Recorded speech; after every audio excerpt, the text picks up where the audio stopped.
But we want to thank you, Doctor, and your team for everything you're doing. We have lost another member of the community. She was in her 70s. She had underlying medical conditions. This is now the 26th person we've lost to COVID-19 in Onondaga County. Needless to say, our thoughts and prayers are with her and her family in this impossible time to grieve together. We've lost, out of the individuals we've lost, 23 have been Caucasian, 2 have been of another race, and 1 African American, 15 females, and 11 males. Looking at some data, remembering all this data, these are people. We talk a lot about data, but these are people. These are our neighbors. We have 819 cases now. So 819 people have tested positive for COVID-19 since this started. That's up from 798 yesterday. That's 21 new cases. Our hospitalization numbers, we have 40 individuals in the hospital. It's down 2 from yesterday. 14.5% of our active cases. We have 10 individuals in critical condition. That's the same as yesterday. That percentage has been dropping. That's now 3.6% of our active cases. So when you look at the hospitalization numbers, there's been a steady decline. Our ICU numbers have had a steady decline. That's positive, but the reality is we're still losing neighbors to this virus. And unfortunately, that's going to be the reality as long as it's with us, is that many will recover, but some won't. Today we have 518 people who have recovered. That's our green curve. That's up 3 from yesterday. So we have 819 positive cases, our red curve. And we are presently monitoring 275 active cases. That's our yellow curve. That is up from yesterday. 108 individuals in our positive total are household contacts. That number is up 1 from yesterday. This is a trend we're seeing, and we're going to dive into some of these numbers in the next few days. We'll break out more detail on our active cases, as that really tells a story where we are with our fight with COVID-19 right now. But remember, contact cases are individuals that live in the same household with somebody who already tested positive for COVID-19. There's a higher probability if you live in the household with somebody that's COVID-19 positive that you're going to get it. That's common sense. We always anticipated that. The positive news with that is that for the most cases, these individuals, I think almost all cases, are already in a quarantine, and therefore the tracing aspect of this is not as rigorous on our health department. And so the risk with contacts isn't as great as a community spread risk where you have to go track down all potential contacts. 17 of our new cases are affiliated with senior living facilities. So yesterday's data, I think we had 24 new cases. 19 of them were either new contacts or affiliated cases. So you had 5 community spread cases. Today, we have 21 new cases. 18 of them are contacts or affiliations. So we have 3 community spread cases. So that's good. And we're seeing the social distancing clearly working, and we need to continue to do that as we knew we would get more affiliated cases as we do more robust testing, specifically in all these senior facilities that have had previous cases. We're finding them. We've been playing offense. We're finding them, and we're getting these cases quarantined, and we're getting these people help if they need help. When we look at the numbers, overall, we now have over 60% of our active cases, 60, related to affiliated properties and or contact cases. So we're going to have more data on those tomorrow as well. There's 919 people in isolation and quarantine. Out of our positive cases, 461 are female, 358 are male. 26 are under 19 years of age, 154 are in their 20s, 108 are in their 30s. 119 are in their 40s, 139 are in their 50s, 120 are in their 60s, 74 are in their 70s, 51 are in their 80s, and 28 are in their 90s. Breakdown by age, 22% are under 30, 35% are under 40, 50% are under 50, 67% are under 60, and now 33% of our cases are over 60. Part of these numbers are getting skewed a little bit because we're proactively testing folks who are asymptomatic in senior facilities, and so that's going to drive the higher numbers. But certainly that doesn't change the fact that we have people in these demographics who are testing positive. Breakdown by municipality. The city of Syracuse, 362 cases, 204 people have recovered, 158 active.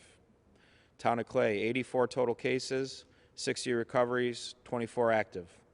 Town of Manlius, 51 total cases, 36 recoveries, 15 active. Town of Onondaga, 67 cases, 22 recoveries, 45 active.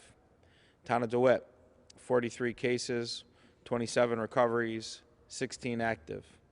Town of Salina, 40 cases, 31 recoveries, 9 active. Town of Camillus, 33 cases, 28 recoveries, 5 actives.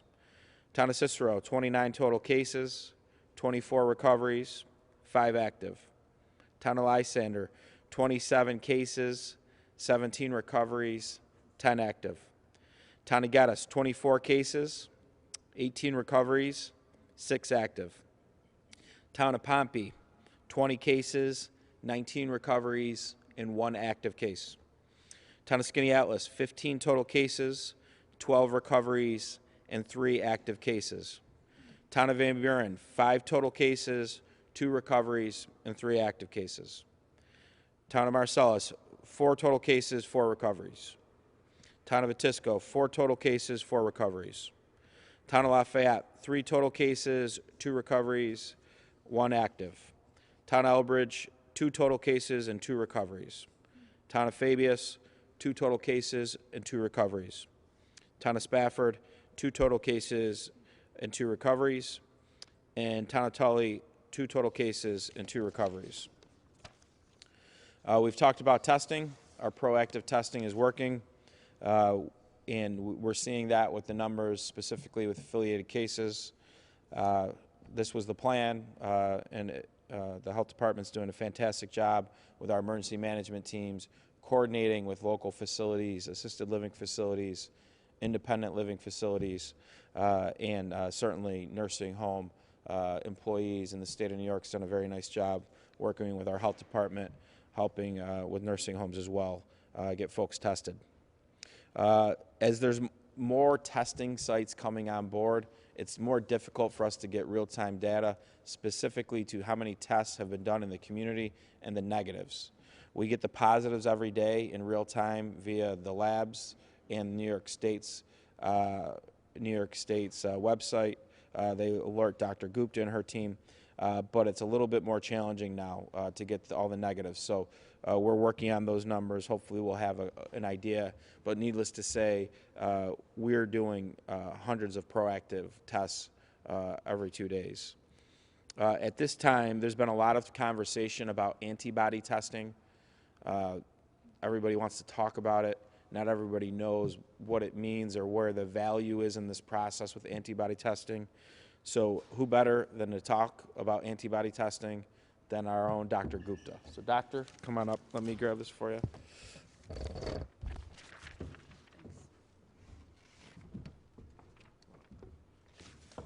can do, I think. I'm tall today. Good afternoon. So when I'm not here, I'm working, believe me. That is good to be here. So a few months ago, while we were all here, there was anxiety about COVID-19. When would it come to Onondaga County? It's here. Would me or my family be impacted? A lot of us have gone through our friends and families. Would I recover? Which we have data too. Now many people are wondering, was I exposed to the virus? Do I have antibody for COVID-19? Does it mean I am protected? and many more questions. As you all know, in last few weeks, there have been lots of talk about COVID-19, antibody testing, and there has been a lot of media coverage as well. I saw it myself here in our own community. We have received multiple calls from public as well as healthcare providers alike. Should I be tested? Where? Is there a good lab? What do we do? And so on. It appears that information is flying from everywhere and creating more uncertainty than rather than providing answers and adding to people's anxiety. So I'll try to provide some context. Hopefully it will help all of you. And this information is based on facts from Center for Disease Control, New York State Department of Health, and FDA. So before I talk about antibody testing, let me start with some basic information to build on it. What are antibodies? Antibodies develop when our body's immune system responds to an infection. It could be virus, bacteria, or parasite. Antibodies are one of the products of immune response, not all. The immune cells, known as B cells, produce these antibodies. Again, this is not a medical lesson. I think it's important when we are talking about lab testing, what does that mean? Initially, a small set of B cells recognize the virus or any infectious agent, and then over the next few weeks, with the help of another type of immune cells, known as T cells, it ends up producing stronger and stronger antibodies against the virus or infectious agent. There are two types of antibodies which we can measure. Early ones are called IgM, and the late ones are called IgG. In general, IgG is one type of antibody that usually can develop about 3 to 4 weeks after interaction with the infectious agent and can last for a long time. Once you have IgG antibody, your immune system may recognize the infectious agent that able to fight in the next time you're exposed to it. That's pretty much what the antibodies do. So in regards to COVID-19, how does it apply? So infection, as we know, is caused by a virus known as SARS-CoV-2 virus, which causes COVID-19 disease. Exposure results in production of these IgG antibodies, immunoglobulin, against the virus. So what we don't know about this is, in this context, how long does it take for these antibodies to develop? Is it 2 weeks? Is it 4 weeks? We're still learning. Where it happen, does it happen to everybody? Most likely, but we are not sure of that either. How long these antibodies may last? That means, does it cause some immunity also? Does it provide any protection similar to other viruses or any other infection? So these are the things which you have to think. We have a test. We have a concept of that. We have a test as a result, and we have multiple questions. So now going to what the testing is nowadays. Antibodies testing, which is commonly known as serological test, are nothing new, as you all know, and are commonly used to confirm either vaccination, such as hepatitis A, B, mumps, measles, or to monitor infections like HIV, right? So we are talking very, very different things. It is important to know not every antibody is protective, which we commonly call as neutralizing antibody.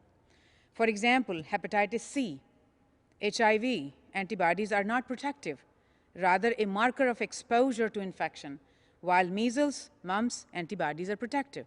So that's a big difference.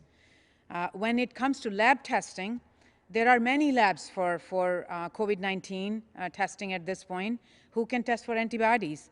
And also in case of any immunoglobulin testing, IgG or IgM, in case of HIV, hepatitis, measles, mumps, these are gold standard tests which are due to a result of validation by FDA and it proven over years. So we trust them. We actually look at them that, oh, this is what you have. You saw that in measles and mumps.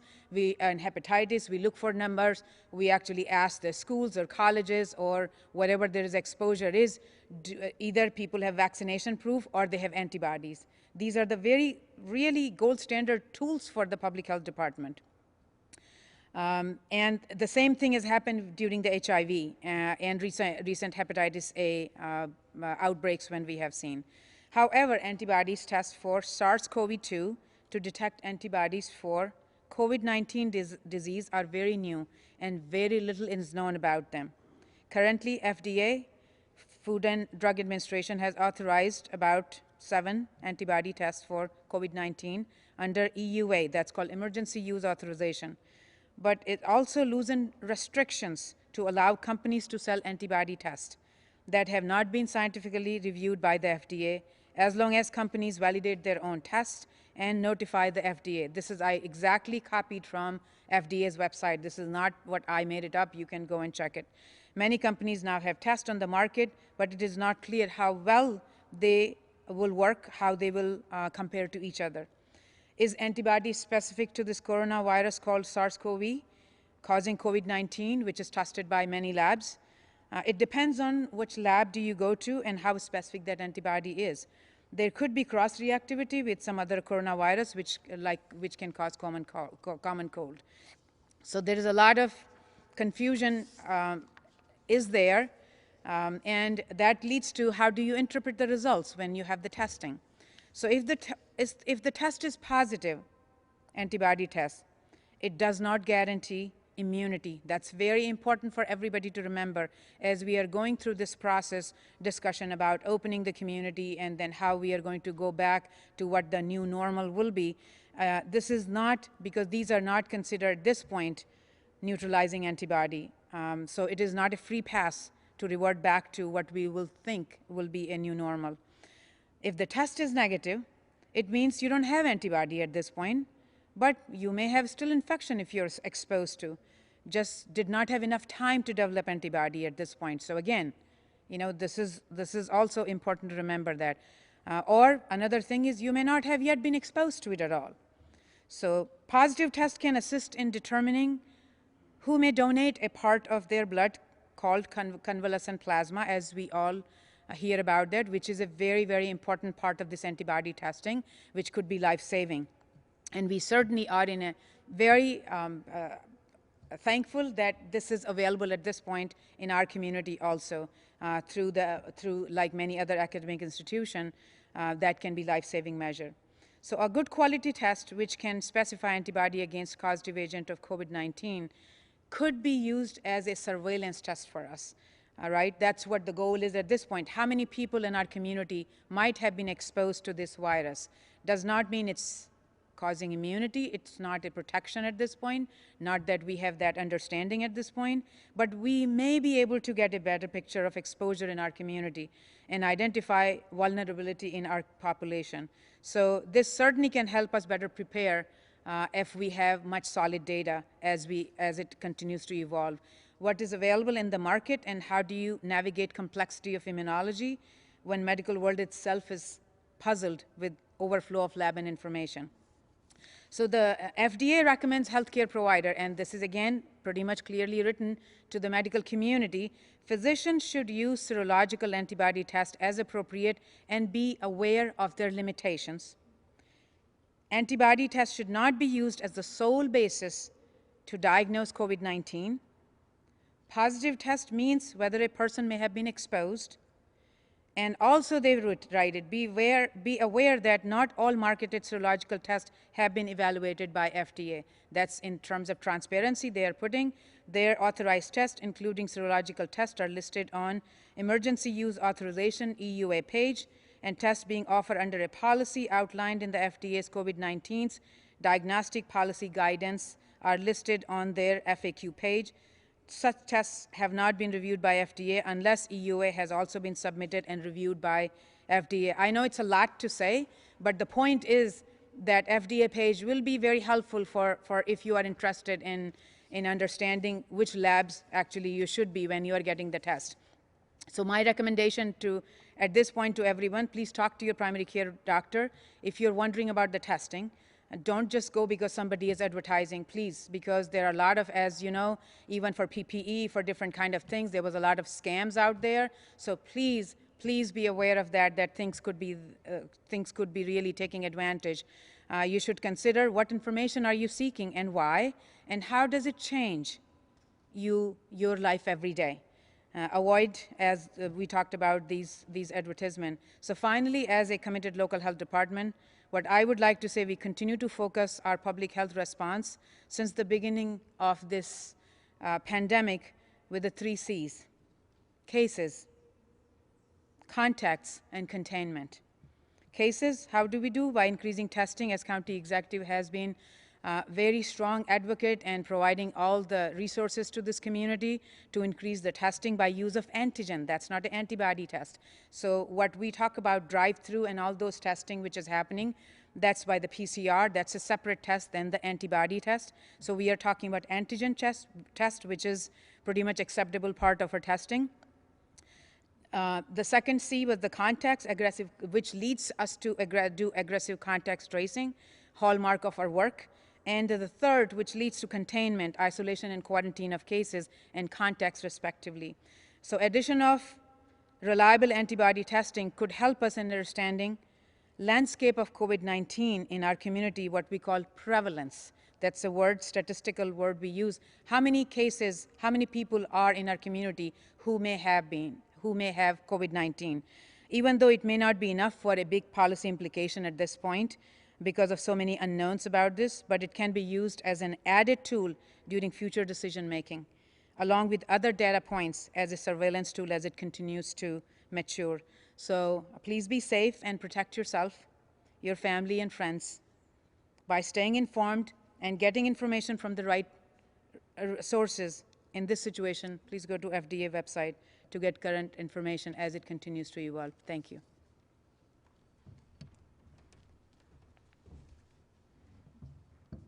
Thank you, Dr. Gupta.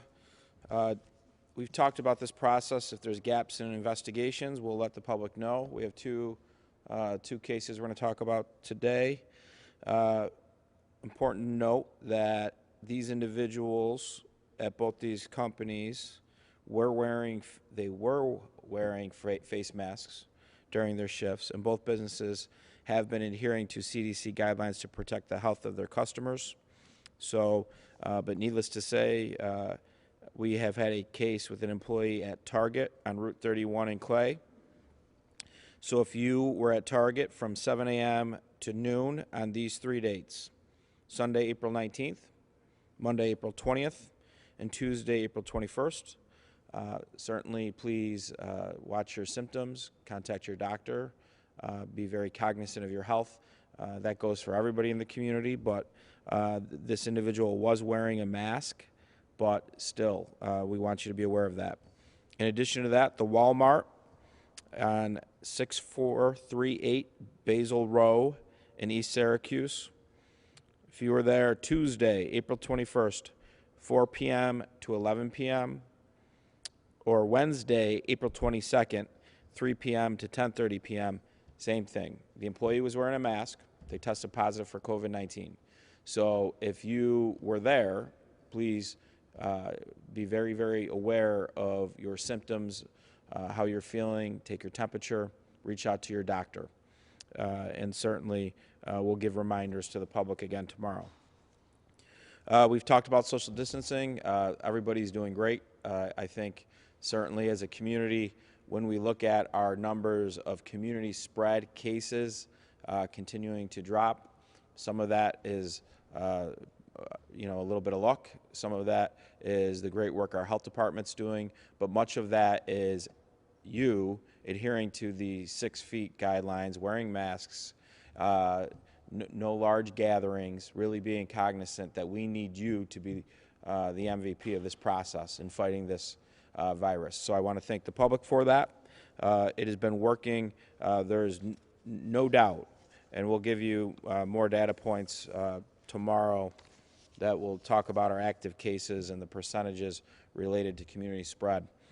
So I think that's important. There's been a lot of talk about restart over the weekend.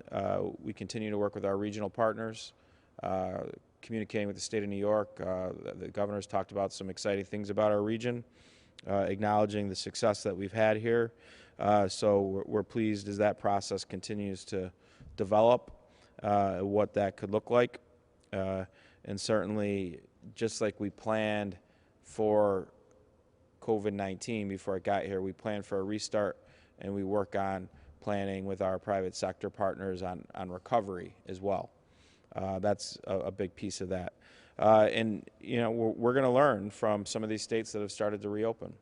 And so I think a couple of these states have already reopened. We'll watch those closely. We'll learn from that, and we'll see how that plays out. Everything we do related to this process is driven by data and driven by our ability to fight this virus so that we don't go backwards in this process. So that's just a reminder of that.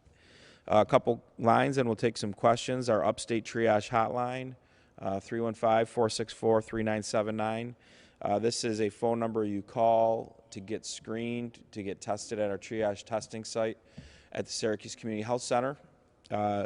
The testing at this site over the weekend was low, which we've always said if there's less community demand at these sites, that's the sign of symptomatic individuals starting to dwindle a little bit. And if you look at the positives that we've had related to community spread, I think that that makes sense.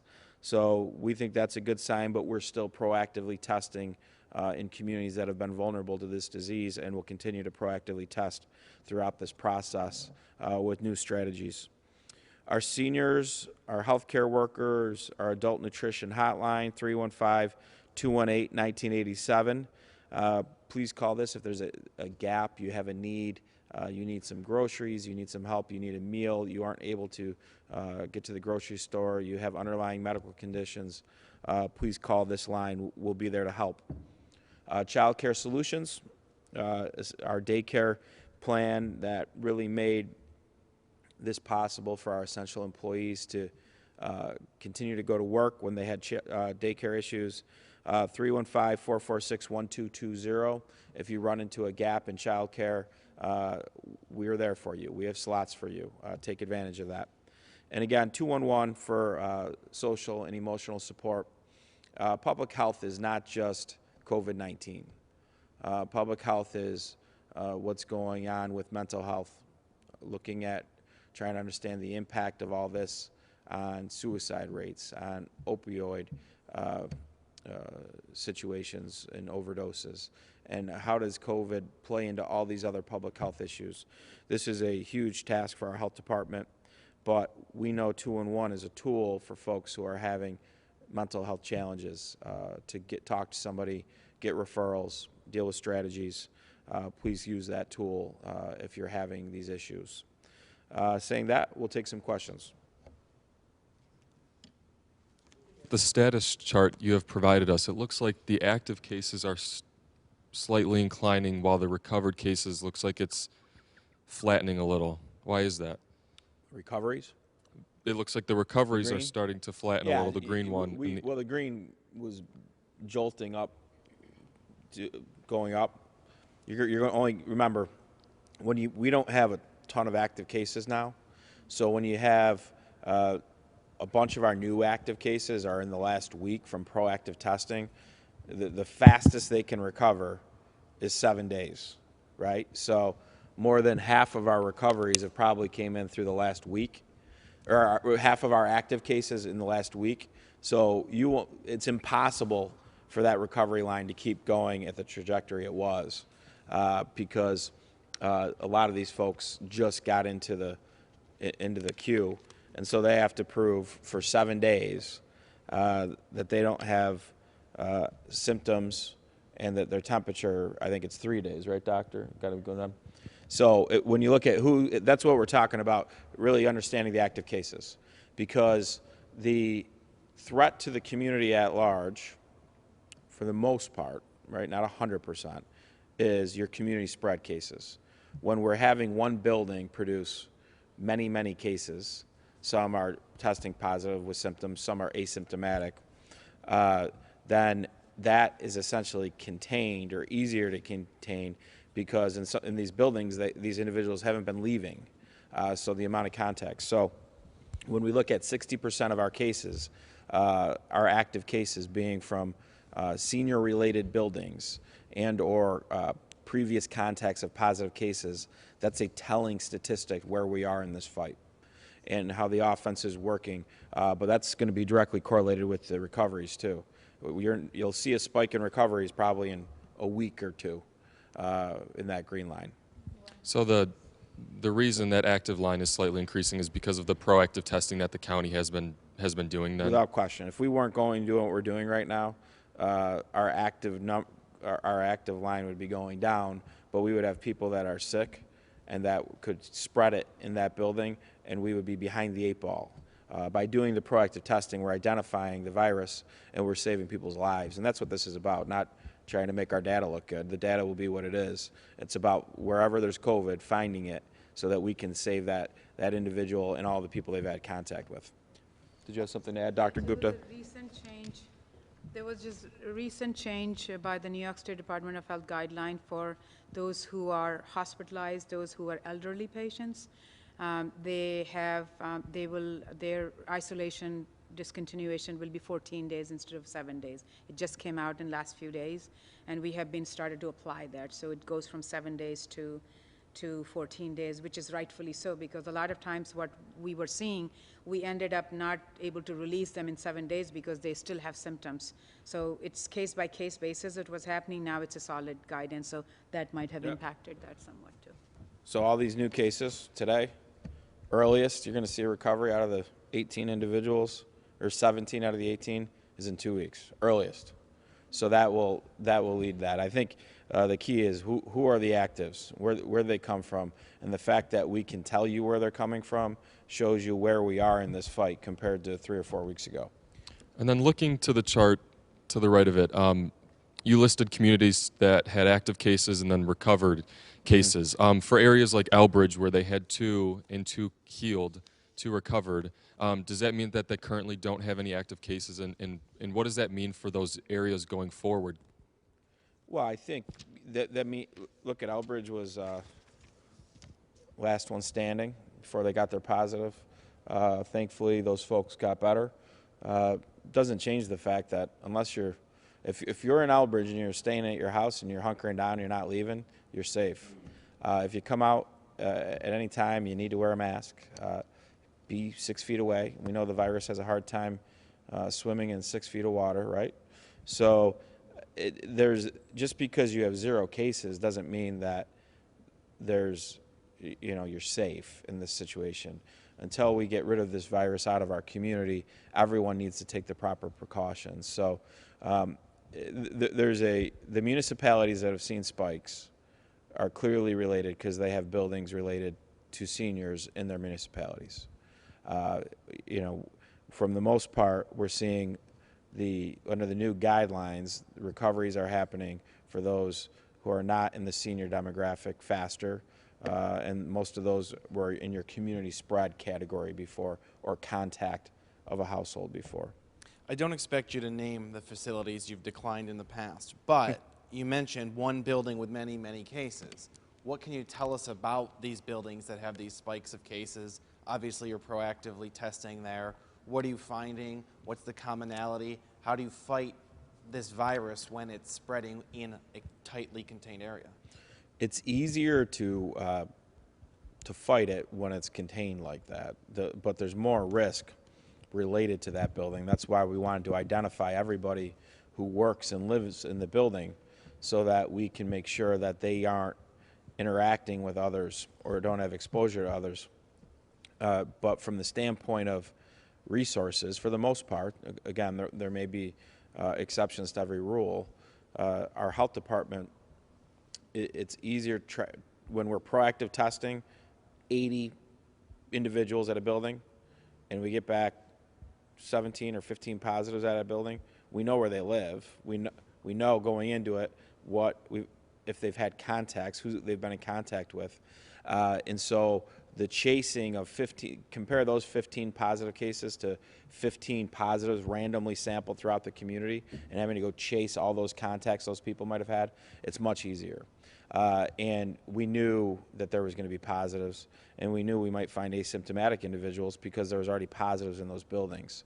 So we knew that by doing this, it would we would find more positive cases, and we'd be able to isolate and quarantine. With the staffs of these buildings, we'd be able to help them with PPE, and really have our health department work with their medical teams on infectious disease policies, and that's what's happened. And so we knew this would happen. We're getting in front of it, and we feel good about it. We wanted to know what our exposure was in our most vulnerable communities, mainly at this point our seniors. And so we know what our exposure is, and we're going out and proactively fixing it. Can you track how the virus got there to begin with? Is it one employee who picked it up elsewhere because they're the only ones in and out of some buildings? Look, that's harder to do. You could have had, many of these facilities have limited visitation in your assisted living and certainly nursing homes. So recent cases certainly probably have not come from someone outside. So you might have had an asymptomatic employee that could have come in and then folks sit around, and next thing you know, you got five or six, and then you got 10 or 15. How many places, you mentioned half a dozen last week, how many currently are on your watch list that fit this category? Well, we're proactively testing. We're trying to, every assisted living facility, and there's multiple independent living facilities, so we're trying to go out through that. We'll work with our health department on any other trends they're seeing in different pockets of the community about what our next proactive testing situation will be. But as testing becomes more available, I haven't seen, I know over the weekend the governor talked about drugstores potentially doing testing. As that becomes more available, people will have the ability to do these asymptomatic, not have symptoms and go up and do testing. And as we build up testing capacity, that can be used as parts of restarts later on in the process, as well. But testing's a moment in time. You can be negative today, come into contact with somebody, and be positive tomorrow. So that's why when you hear about testing, it's not so much everybody, it's that you have to consistently have the ability to test and the ability to get results in real time so you can box in and contain, as Dr. Gupta says, the virus. How many different places, though, have what you called last week an outbreak? It sounds like you're talking about a certain group. Andrew, I haven't seen the data over the last 2 days on if they came from 1 or 2 or 3 buildings. I know we were getting a lot of them in. I bet you if you study some geography, you can figure some things out in these numbers. That's the only hint you get. Are any of these places dealing with staffing shortages now that you're doing the proactive testing of those staffers? I've not heard that yet, Trish. That's one of the concerns, is that if you're testing on the staff and you got 10 staff members and you got 20 nurses in a building and 10 of them have it, that would be a challenge. So I've not heard that. We were prepared to work with facilities if that happens, and with our hospitals. And tomorrow's the date for elective surgeries that can begin in New York State. Are the hospitals here ready to go? They're ready. Our numbers are ready, and they've gone in the downward trend since our peak, and we have plenty of capacity. Part of this planning was not just the beds they had, but their ability to ramp up if they had to. So they came up with ramp-up plans. We at one point had our own plans. If the demand exceeded those beds, we're communicating with the hospitals. We're not interested in you having an elective surgery and then sending someone to a nursing home to recover. That's off the table. But certainly other electives, they'll be able to begin tomorrow. Do you know how many new hospitalizations we've had in the last 10 days? That's one of the criteria, right? I think one of your colleagues asked for that. I think there was a chart we were working on for them. I think you need to show, I think total hospitalizations is another way to read that as well, in a downward trend with total hospitalization numbers. So we're down to 40 today. So that's down from yesterday. Down 2. from yesterday. But I think Jim Mulder asked us for that. I don't have that answer right now, Tim. I think they're working on that. Of the 17 affiliated cases since yesterday, those are all senior living facilities. That does not include nursing homes? I didn't say that. Senior related facilities. So the ones tested in nursing homes would be by the state? Yes.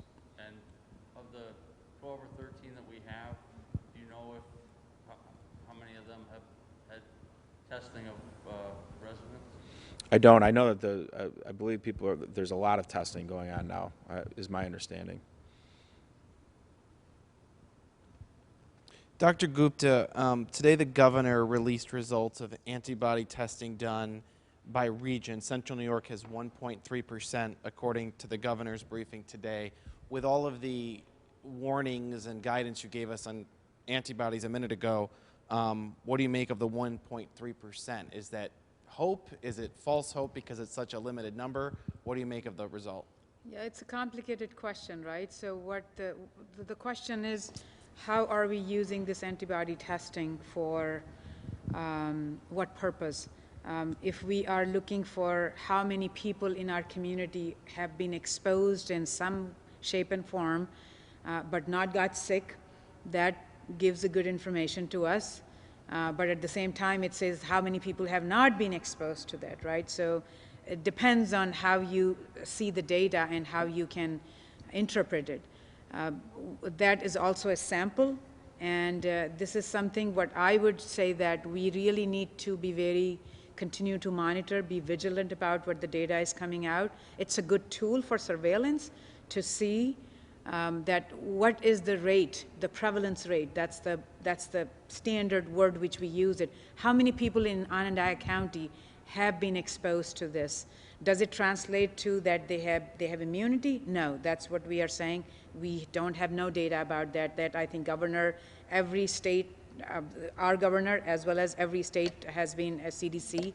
They have all talked about that, and including WHO. So we have to take this information cautiously with the optimism that there's one more tool out there. How good is the tool? That depends on what comes back to us in next several weeks to months. And we'll continue to use any new data which comes our way to make sure that we do everything to protect our community. No, that data tells me you can't use it in a restart, right? We're going to send 4,000 people back to work, and that's it. So, I think the antibody testing has been interesting. I've seen it used in various arguments. To Dr. Gupta's point, it doesn't guarantee immunity, and at 1.3, that makes sense. You do a statistical poll with testing. You go do 5,000 samples of people the right way and the right sample. I bet you it comes pretty close to that, but maybe under that. But it doesn't. Remember, initially people were suggesting antibody testing could be used, and then if you have the antibody, you go back to work. There's no guarantee of the immunity, but we have 467,000 people that live in our county. Our economy supports all the other people around it, so tough to have a restart with 4,000 people. So it can't, that's not what this testing tool will be used for. Do you encourage people, if they find a credible doctor doing antibody testing locally, to take advantage of it? I mean, I don't know how it can hurt you, but it's, again, if it doesn't provide you immunity, it's kind of a false security.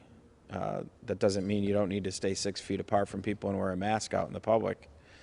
So it's still, there's enough unknown about it. This was supposed to be the thing that if people, we had thousands and thousands of people, they could get to go back to work. Well, we don't know enough about the immunity, and in our case, we don't have thousands and thousands of people, even if we believe that data, to be able to go back to work. So it seems there's a lot of people getting in this business real quick, and usually I think that's what Dr. Gupta is trying to say, but in a professional way, is when everybody's rushing to get into one line of business real quick. You got to be careful who you do business with. I have a question for either of you. The deaths we're seeing recently, are those people who have been fighting coronavirus for 3 or 4 weeks, or are those people recently diagnosed? So even if you're out of the time period for your body to recreate the virus, can these people still struggle in a hospital from what the virus did to them and may last in the hospital 3 to 4 weeks and then pass away? I'll let Dr. Gupta answer some of the specifics related to the medical side of it, but I'm very concerned about the fact that so many people in our senior communities have this, because we see what it does. When we look at underlying medical conditions, folks don't do well. And we talk about there's still dark days in this process. There's going to be dark days. And so one of the things that this virus does do that we know is you can recover from COVID-19 and then you're so weak that you can get pneumonia right after, and you can get sick right after again, specifically if you've had underlying issues. So I don't know if Dr. Gupta is going to talk about specific cases with deaths or if we even know that, but Doctor, do you have anything to add on that? So we have seen mix depending on underlying medical problem. That goes at the heart of it. If somebody has already pre-existing illness with the severe emphysema, heart disease, or immunocompromised status, they are going to have much worse course to begin with, and they end up in the ICU and mechanical ventilation, and that leads to pretty much a passing. But at the same time, we have seen some people have gone pretty fast. Some people have been there for long, being critical, they get better, and some have passed away. So it's very hard to predict depending on how the body is reacting. Most of it is anybody who has underlying problem, medical diagnosis previously, is a high risk to have negative health outcome. And that's what we are concerned about when we have these seniors having these things. And, you know, a young person can have minimal symptoms. Even young people are having very severe symptoms nowadays, which we have seen more and more reports in different parts of the country and internationally also. But they can transmit the infection, being a very, you know, like a contagious stage. As you know, 80% of people recover. 20% is the one which we get focused on, who end up utilizing resources in the hospital and end up having negative health outcomes, including death. That is an important part of that. And sometimes the data is that how you see it, that recovery, we can continue to do that. And if somebody died later on as a consequence because they were so weak, as County Executive was mentioning, is few weeks down the road, how do you say that death was, right? So a lot of those things are very complex things. What we take is a face value, and in a real time that provides us information. How we can come up with strategies and policies to make sure that we are doing everything in our community, not only to test, to do contact tracing and protect people. So the transmission of infection will be to the minimum. As you have seen, probably the R naught everybody talks about. One person can transmit to 2 people, 2 people can transfer to further 2 people. It's, you know, there's a phrase people use, viral videos, viral moments. That's exactly is that we are trying to stop that. And that goes a lot in that work. Dr. Gupta, as you get more and more data and more numbers on this, have you seen any change in the relative impact on the African American community? I know the number of deaths has not been high for blacks, but it seems like the number of hospitalizations has. How do you see that? So I think I will start with that. We have done a really great outreach in the community. As you know, our testing site with the drive-through was in Southwest Community Center at the heart of the South Side. We work very actively to make sure that the testing is available to everybody who walks through that drive-through or goes inside the clinic. That has resulted in having more people tested, which we feel like there was a great partnership with the community. And if you test more, you're going to see more cases. So We are seeing more positive cases. That's true in African American community. But at the same time, our health sector, health system has been able to provide excellent care in their hospital.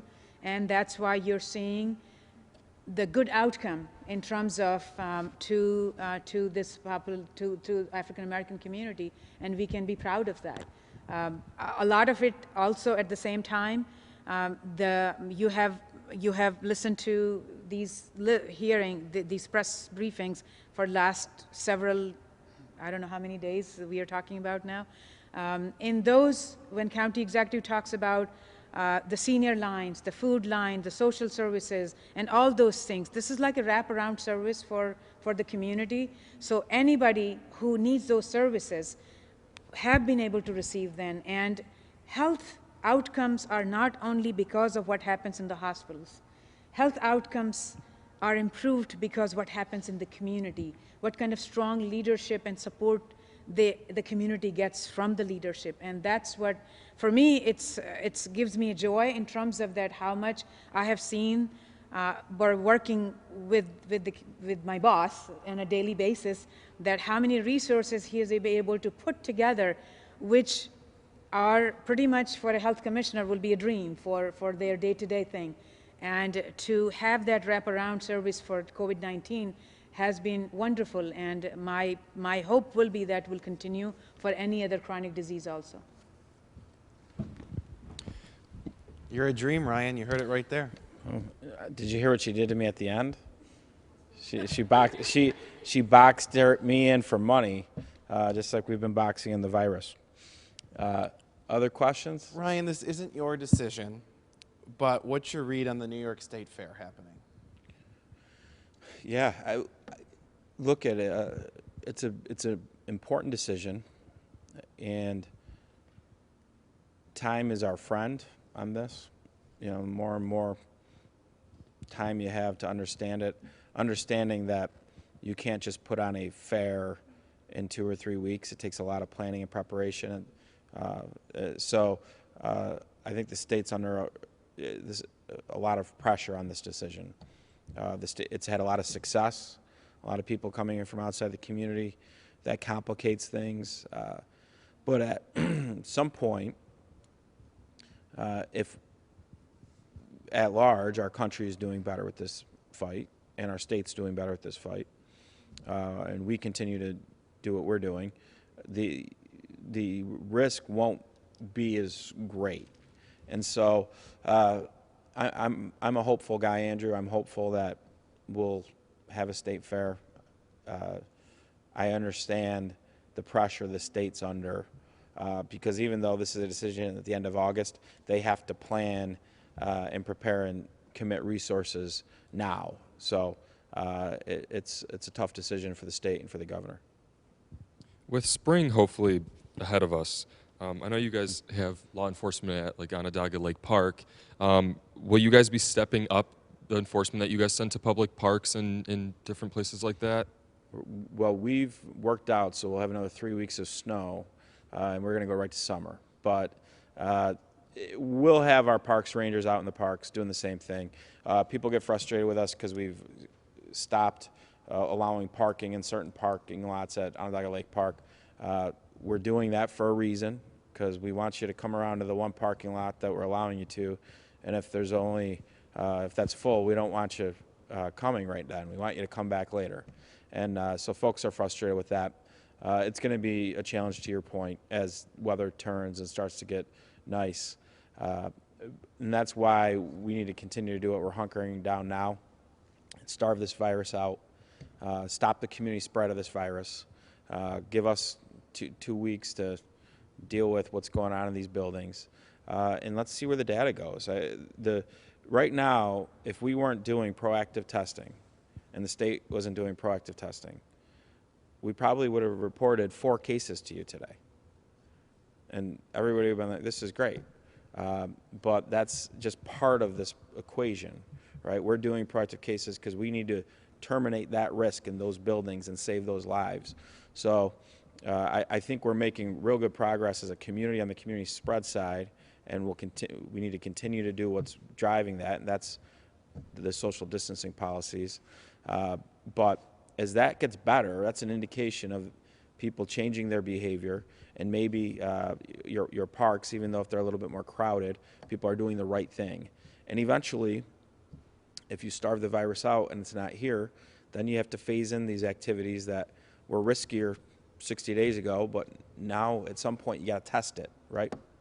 So the plan is to keep it how it's operating right now? Yeah, I think right now we'll continue to go this route, and week by week, time's our friend. Continue to track how things are going, and let the data drive the timing. Staying on the topic of law enforcement, we were sent a picture of a group of Syracuse police officers at, I believe it was a Bryan Dairy, not wearing masks and not social distancing. Is there any reason as to why they wouldn't be wearing masks? They do not work for me. Certainly, I don't know what the city's policies are, but I see police officers wearing masks all the time. I haven't seen the picture that you're referencing, but I believe that you have it. So, look, I wear a mask, right? The mayor wears a mask. When you're in a public role, you need to practice what you preach, and so I got to change up my mask actually, because everybody was figuring out my one mask, and they're figuring out who I was at some of the stores, and they're coming up and asking me questions, and we don't want to do that because that makes people uncomfortable. So we've changed up the masks a little bit.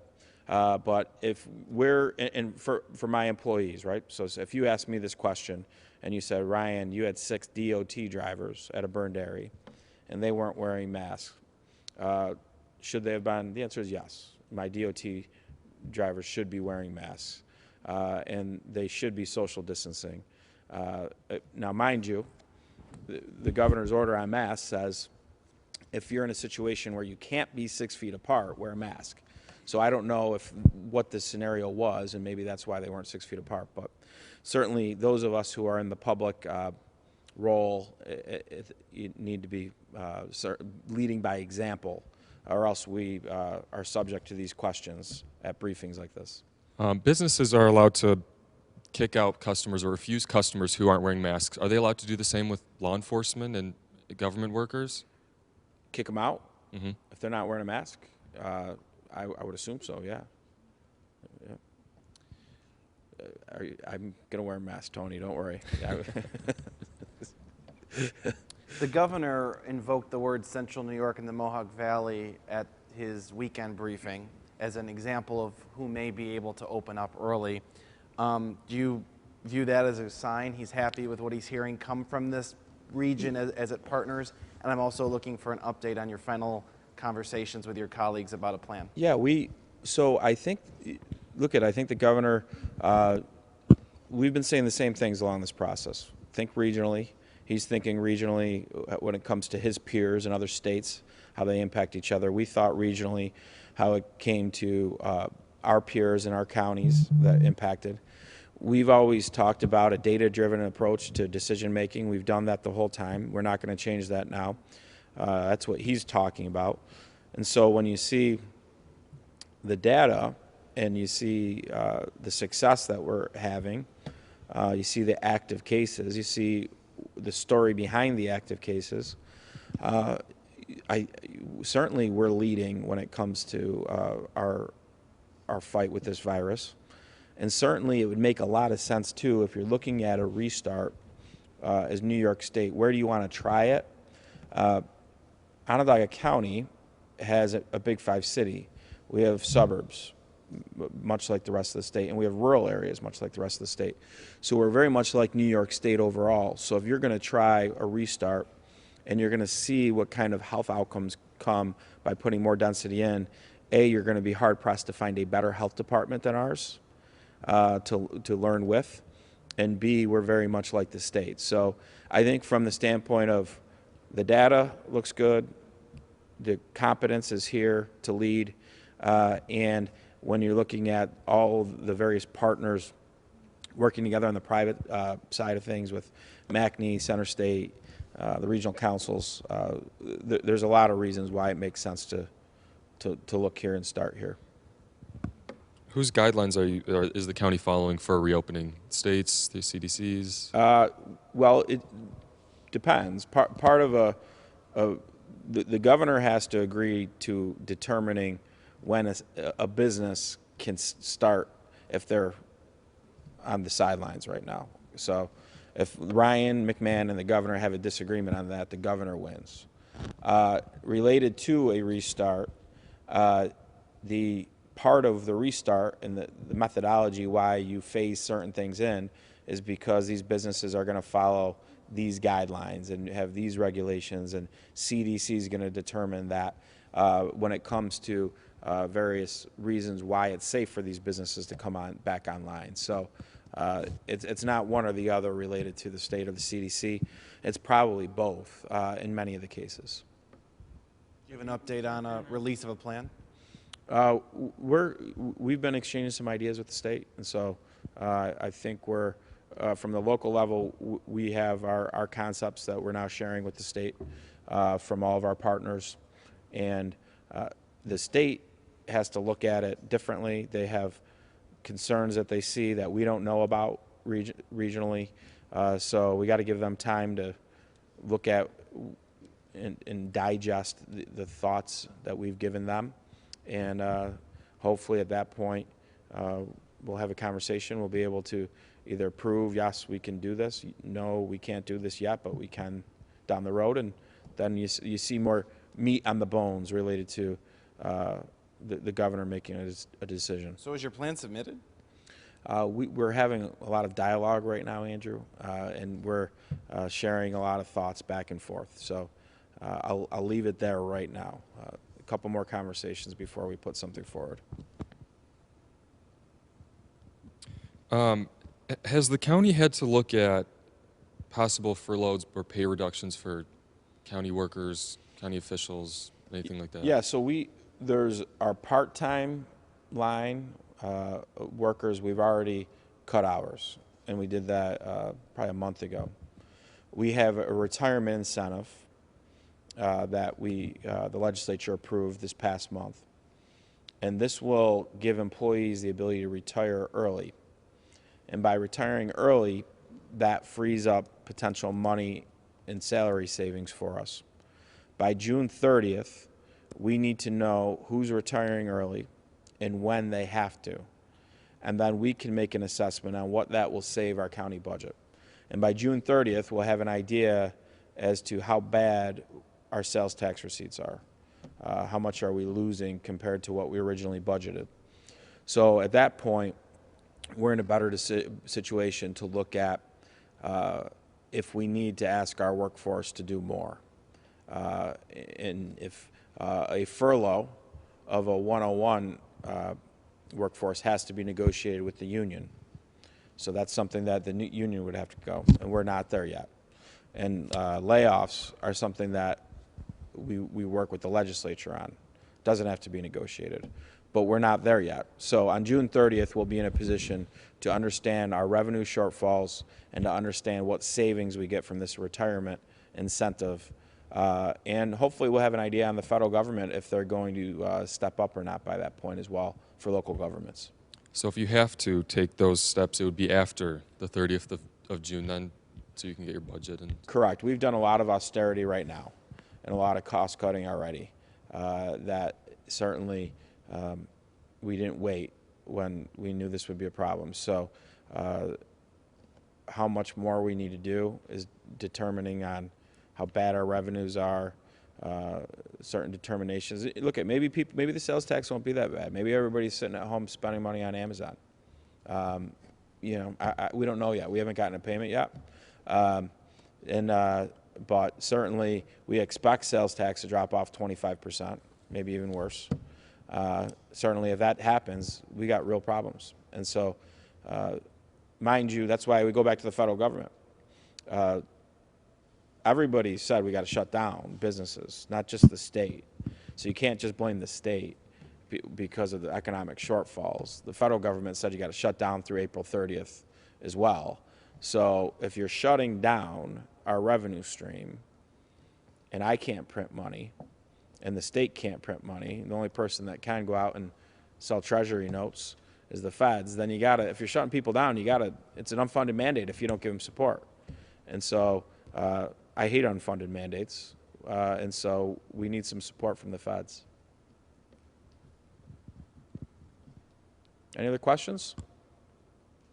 Hopefully everybody enjoyed their day off yesterday. This isn't our usual weekend crew, but hopefully you had a day off and enjoyed it. We certainly, it was nice having a day off, and we want to appreciate everything that everybody's doing in this process. We've come a long way over the last 45 or 50 or 60 days together, and I think the fact that we're getting close to talk about a restart is another step in this process that we'll all learn from, and we'll all get through it together again. So let's just continue the fight, and let's stay strong and be safe.